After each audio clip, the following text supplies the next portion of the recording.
The Aztecs. During the 1400s, the Aztecs dominated Mexico from the wondrous city of Tenochtitlan, dominated by pyramids on an island in the middle of a lake. The Aztecs had started to expand in 1530 under Emperor Itzcoatl, and in 1500 they controlled a large empire in Mexico. Tenochtitlan had a population of about 300,000 and was at its most powerful under Moctezuma II, otherwise known as Montezuma II.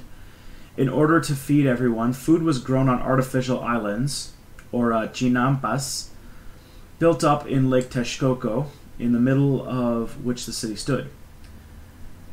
Conquered lands provided corn, beans, cocoa, cotton, cloth, and gold, silver, and jade for Aztec crafts workers.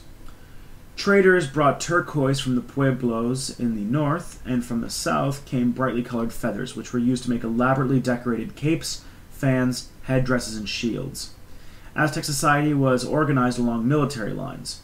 All young men served in the army from the ages of 17 to 22.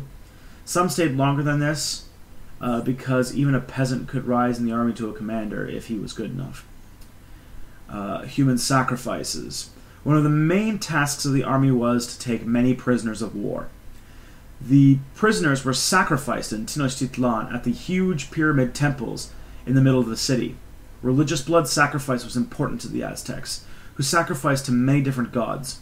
All these gods were believed to need a great deal of human blood, especially the god of war, Huitzilopochtli. His armed aggression and human sacrifice gradually turned the Aztecs' neighbors against them. The rise and fall of the Aztecs. The Aztecs traded far and wide around Mexico into what is now the United States and South Colombia.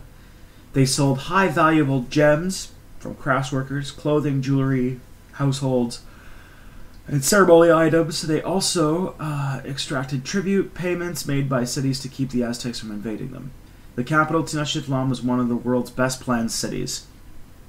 The streets and canals were laid out in a grid pattern on a lake island, and arranged around a huge ceremonial area of pyramids, temples, palaces, and palaces and gardens. 3 wide causeways linked the city to the mainland, but the Aztecs' greed for sacrificial victims meant that when the Spanish arrived in 1519, the neighboring societies helped them conquer the Aztecs by the following year.